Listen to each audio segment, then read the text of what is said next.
But first, how to handle common summer skin problems. Coming up, dermatologist Dr. Jessica Wu joins us with her solutions.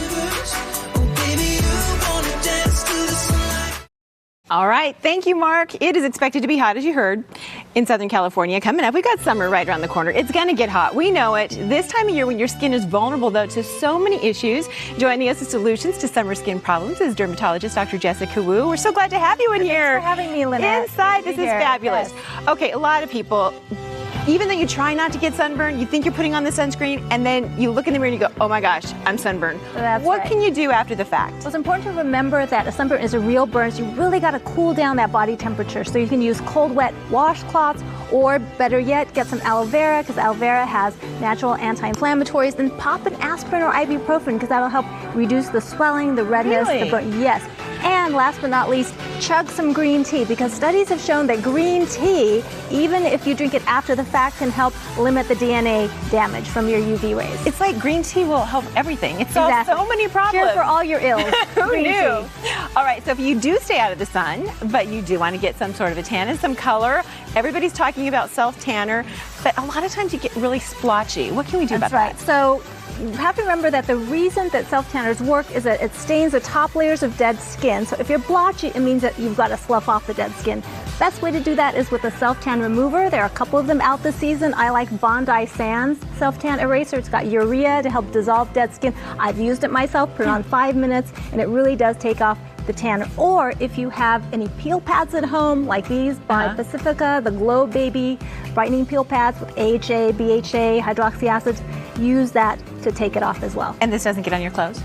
This does not get on your clothes because it's purely just to remove the self-tan. If you've got sensitive skin, do a patch test first. Okay, perfect. All right. A lot of us don't like to talk about this, but sometimes we have problems with sweaty armpits. Yes. What if your regular deodorant, you've been using it, and then all of a sudden it stops working? What do you need to do?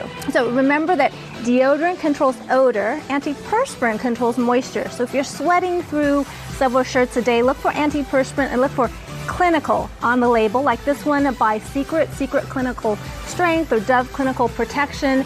That gives you the strongest antiperspirant ingredients available without a prescription. And instead of putting on your antiperspirant in the morning when you get out of a hot shower, you're sweating, use it at night when your body temperature is cool. Oh, wow. And use a blow dryer to blow your pits dry. That'll make Before sure you apply? After. Well, before and after. So before to dry your pits, after you apply it, to make sure those ingredients stay on your skin instead of getting washed off. And for some of my patients who really have a problem with it, where it's debilitating, I offer Botox treatments, which are FDA approved for hyperhidrosis. It can really be life-changing for some people. Okay, we're going to skip over this because we're almost out of time, but we got to talk about feet. Everybody wants to know about how do we make sure to get our feet ready for summer? That's right. So if your feet are scary looking after being stuffed in boots all summer, make sure you use a foot file. I like the ones that look like cheese graters. Be careful not to cut yourself. Right. Use a nice emollient foot cream like this one by Pure Organica. It's got urea, which helps to dissolve dead skin, and use a foot mask once or twice a week. A foot mask? Yes. It's good enough for your face. It's good for your feet. Yeah, well, maybe use different ones on your face and your feet. Yes. Definitely. Good advice for all of this. We are ready for summer. We're almost ready. Thanks to you. For more information on dermatologist Dr. Jessica Wu, you can go to drjessicawu.com, or you can follow her on Instagram at Dr. Jessica Wu. Thank you so much for being here. We love having you inside. Oh, I love being here. All right. We'll be right back, guys.